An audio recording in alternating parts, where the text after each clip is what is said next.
Spindle City Straight Talk. I'm CJ. And I'm Chip. And today we've got a great show for you. We've had a very interesting week, and we're taping right at the ending of our mayor's press conference regarding an agreement that has been signed with for Foxwoods Casino. This is going to be very interesting. It seems this is the biannual casino run that we always have. Another design for failure, I guess this is going to be. It's very interesting because what people forget is that there are 4 full casino licenses in the Commonwealth. 3 of them are already accounted for. The only one that's not accounted for is the one here in the South Coast. And that one has been promised pending BIA, which is the Board of Indian Affairs approval for the Mashpee Wampanoag Indians, which would be in Taunton. But for some reason, the mayor wanted to jump on ship and sign a contract with Crossroads to see if we could get a casino here in Fall River. I really don't know if that's going to happen. It's going to be very interesting to see. You know, a lot of people are against this. I applaud the mayor, but to call this a blueprint for success for the rest of the Commonwealth to follow on how to get a casino in your community, I think is really overstepping what you're trying to do. And also, I think you're inflating your own ego, Mr. Mayor. I think it's time that you stop putting your ego behind you and you start putting the needs of Fall River ahead of what your wants are. What do you think about this casino job? Chip, you looking for that job? Well, we all know that we've gone this casino route many times, and as you said, CJ, the fact is that there are 4 licenses being given out and only 1 for Southeastern Mass, and 1 has already been promised.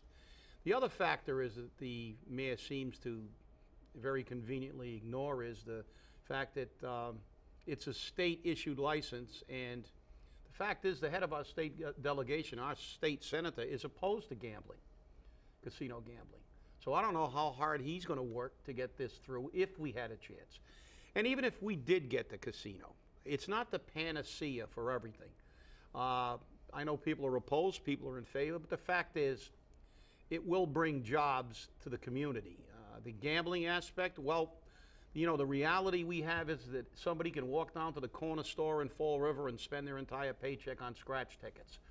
If you're really that opposed to gambling, we should eliminate all forms of gambling in this city and the state.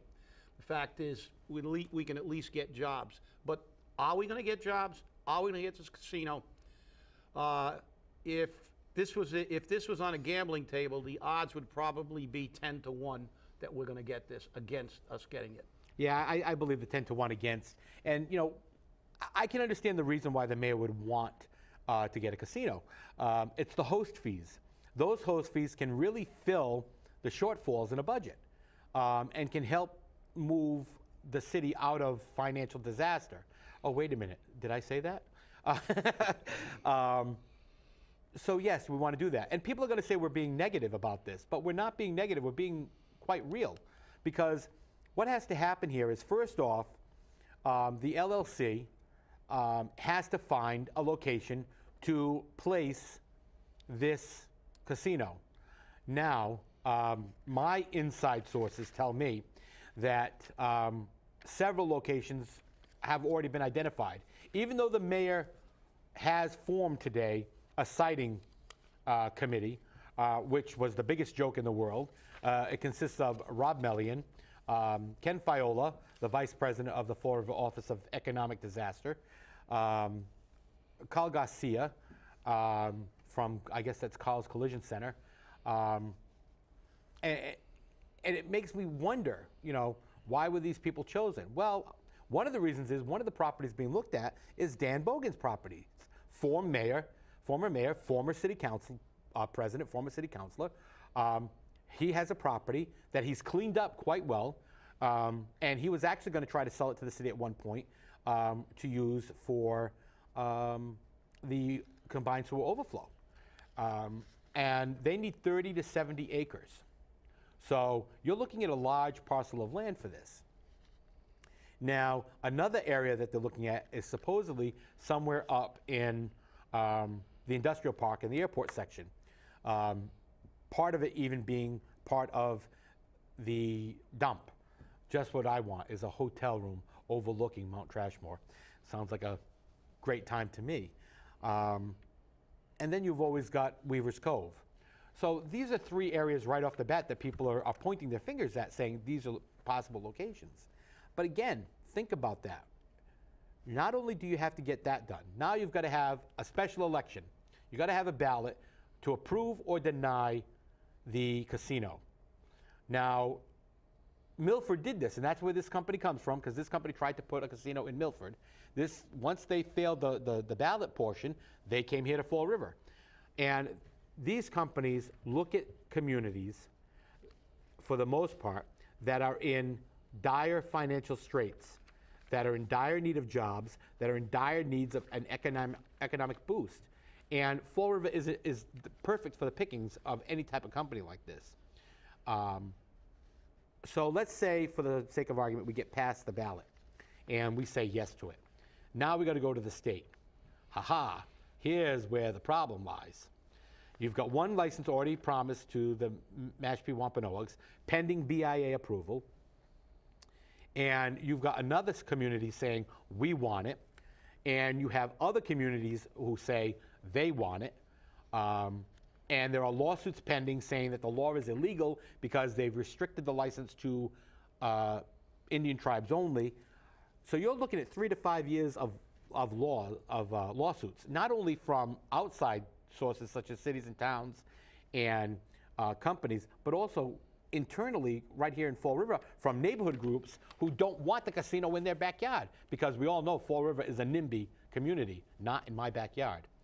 So we're going to fight this tooth and nail no matter how much we like it. There's got to be somebody who's going to fight it. So do we want to create civil unrest for a casino?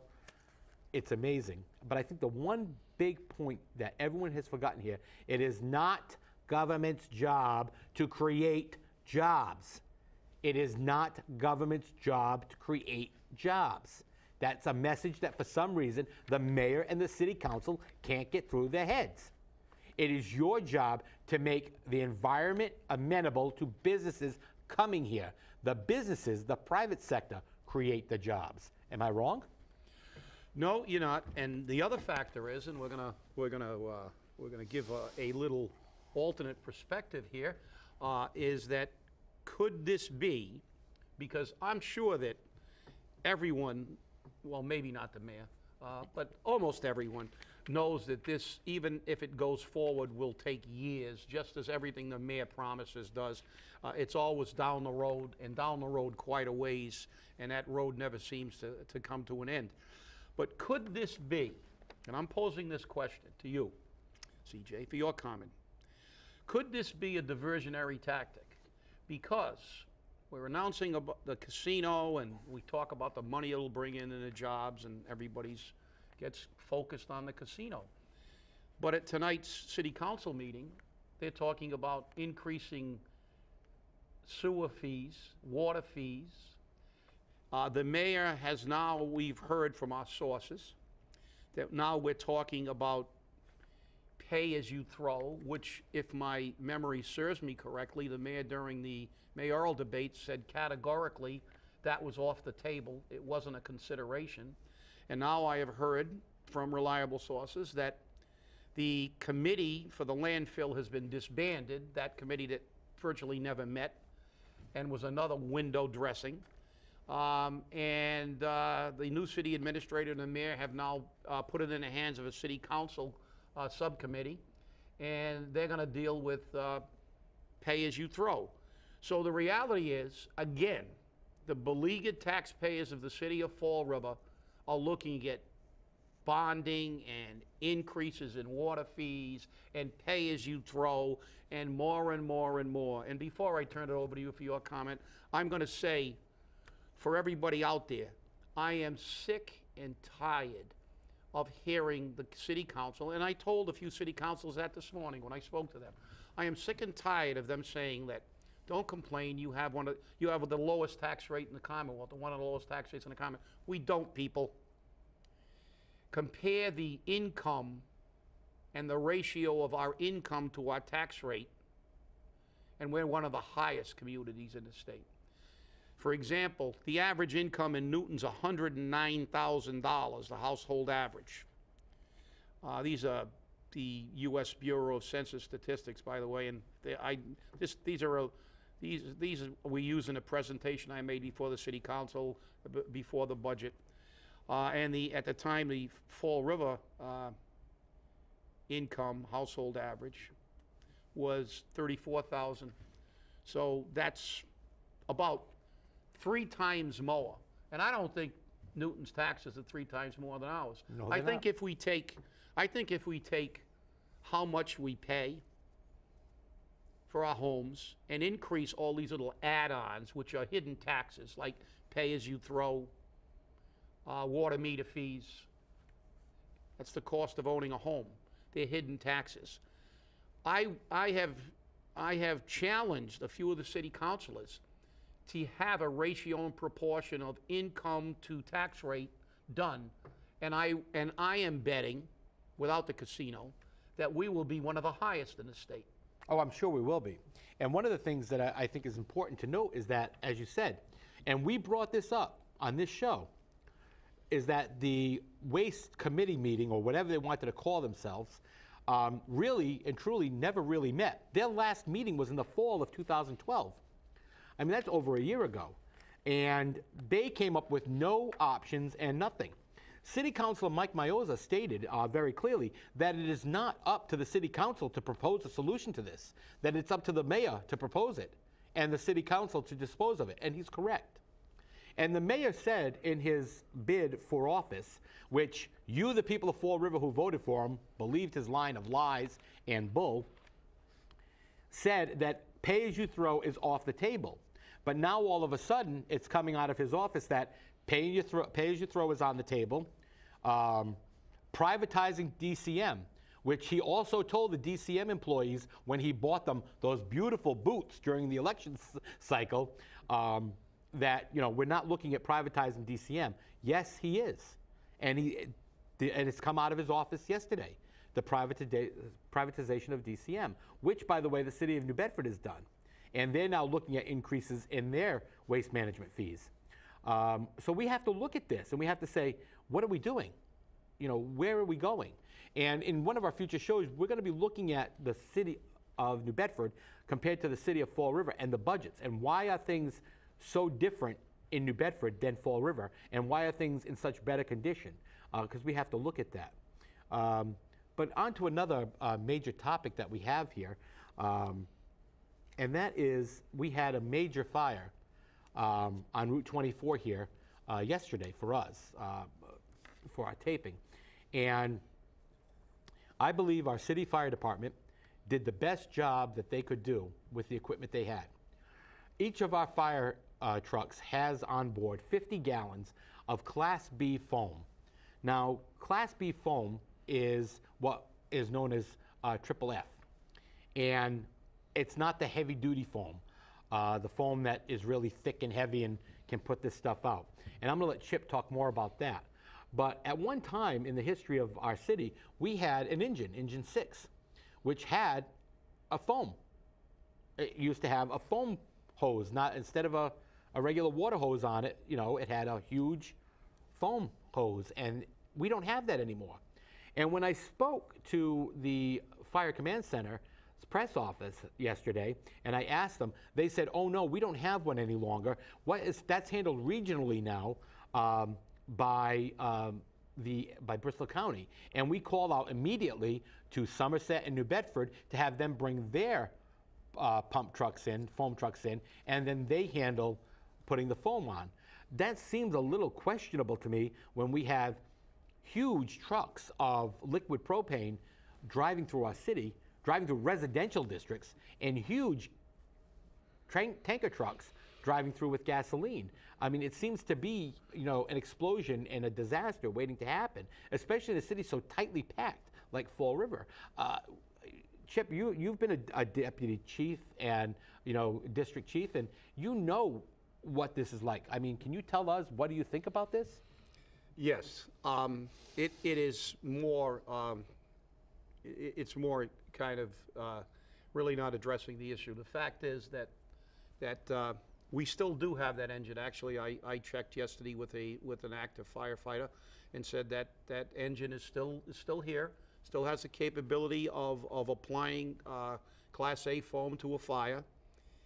And the agency he's talking about is not a mutual aid agency, which we help each other in firefighting capabilities, which is kind of ludicrous when you think that the town of Somerset is going to help Fall River when we have 10 times the size of our department. We should have more equipment. The fact is that it's a regional hazmat team, and that's for hazardous materials incidents and mitigations of hazardous materials, not to give us basic firefighting tools. Class A foam was always part of the Fall River Fire Department. It is no longer there, and the question has to be asked, why? The fact is that every hazardous materials truck, and what a lot of people don't realize is that we have trucks carrying LNG, gasoline, and other hazardous materials through the city every single day. And there are more accidents with transportation of these materials than on site. And the reality of that is that these are all diverted through neighborhoods because they can't come under the government center on 195 either way. So they have to be diverted through neighborhoods. There are specific hazardous materials routes that they have to follow. However, they are within the city limits. The fact is they're not diverted into Somerset, they're diverted through Fall River from the major arteries, 24 and 195. So the question has to be asked, why don't we continue to have the firefighting capability to deal with it? Do we have to wait to make a call to another community? If this thing would have happened on Duval Street or on Columbia Street or on Milliken Boulevard, and these trucks have been known to get mixed up, especially with new construction as we have down there, and actually lose the route and get in places they're even not supposed to be, and even the routes they are still bordering and in residential areas. The fact is, why don't we have Class A foam? We should have Class A foam because we have an engine capable of applying it to a fire. We are paying for fire protection in this city, not to create new supervisory positions and subsidize with federal money. We're paying our taxes to be protected. Our fire department is one of the best around. I can tell you that. They're well trained. They know what they're doing. But if you don't have the tools, you can't do the job. And that's the bottom line.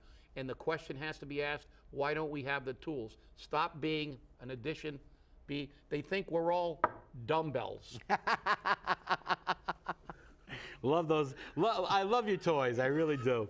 I mean, that's definitely an interesting addition to our line of toys. But you're right.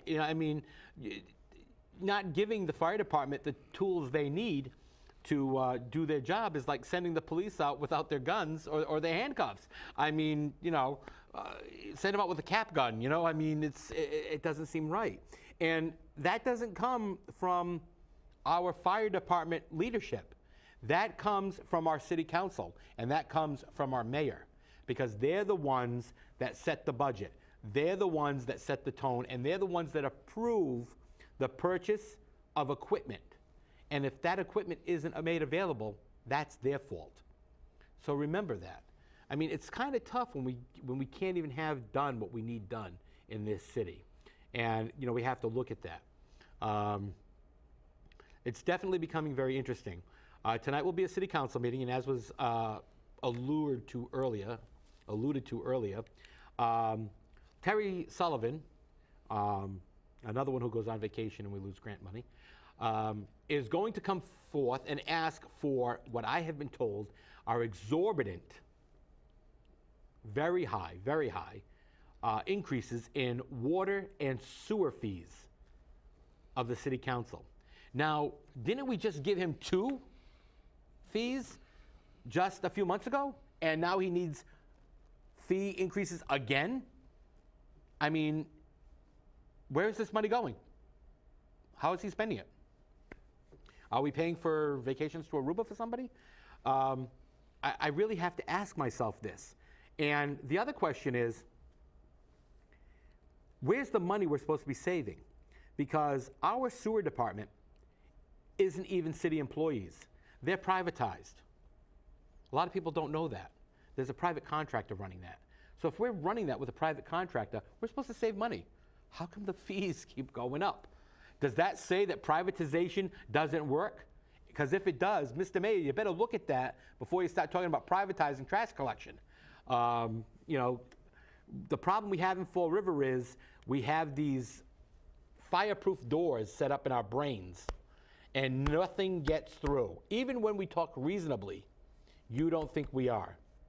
We're not trying to be negative. We're trying to be real, and we're trying to tell you your water and your sewer bills are going to go up. And you know what the problem with that is? You can't say anything about it. Only your city council can.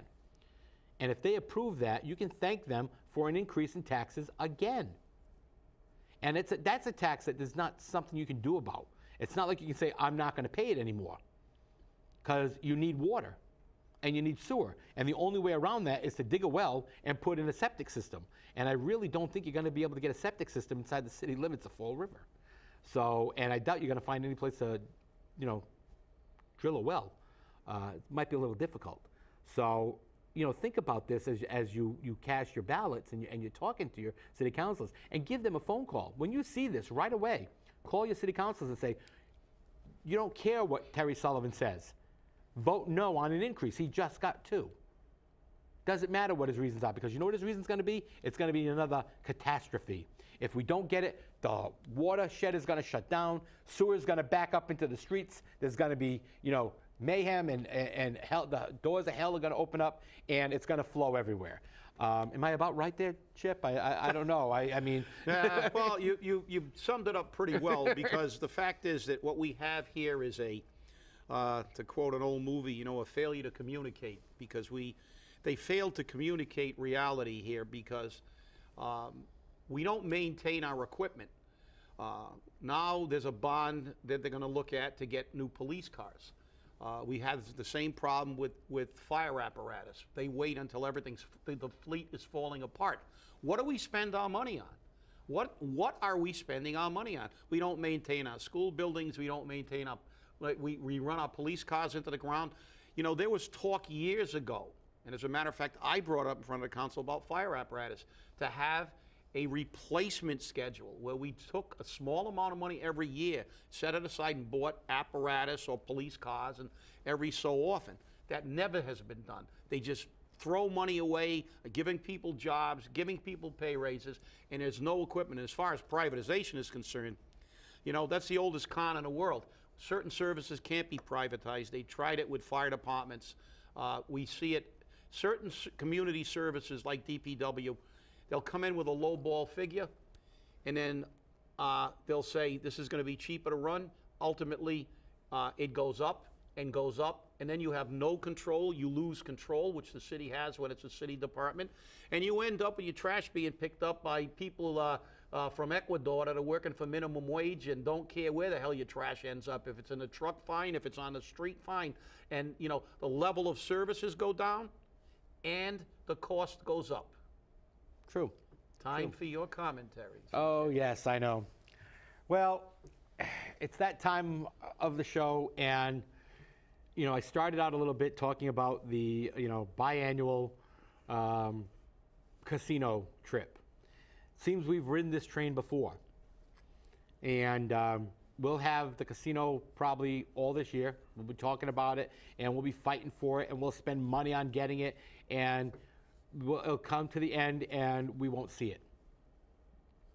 But right now, with this press conference from the mayor, you have half the city running around saying, oh, honey, we're getting a casino. There's going to be jobs. There's going to be jobs. We're going to do well. We're going to do well. We're going to have jobs. We're going to have jobs. Even if we get the casino, we're looking at 3 to 5 years or more. So that really probably won't happen. The mayor has set up a pipe dream for failure. $1 billion construction program in Fall River, thinking that everybody's going to benefit from it. I don't know. I don't think so, because I don't think it's going to happen. Not that I'm being negative, I mean, push for it, do whatever you can to make it happen, but the realist in me says it's not going to happen. I think it's going to go somewhere else.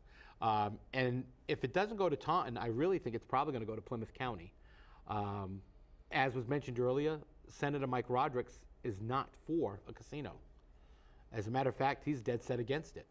So you have 1/4 of your local delegation, which is not going to actively lobby for this license. A rather powerful opponent, I would think.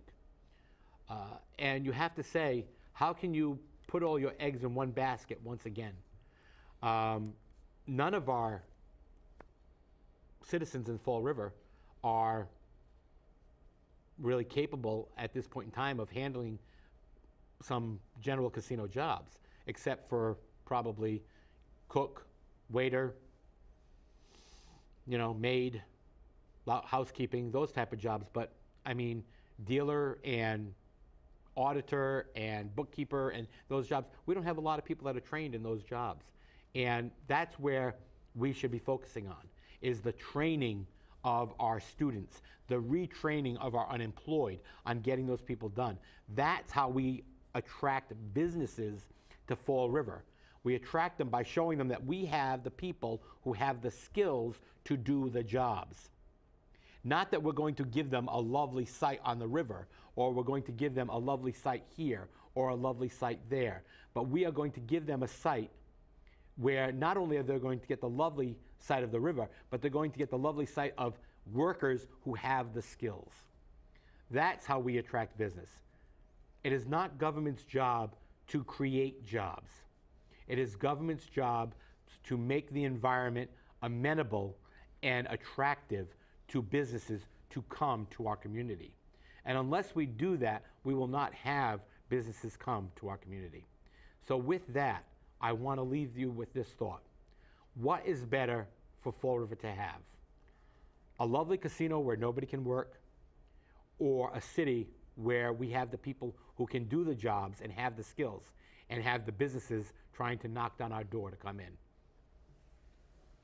Well, I will close by saying it's time to fix the engine, not paint the car. And our engine is government. We need to fix it, because a car with a great paint job and no engine doesn't run. That's it. Thank you for watching. We're Spindle City Straight Talk. We're here telling it to you straight. Please join us again next time. Have a great day. See you next week.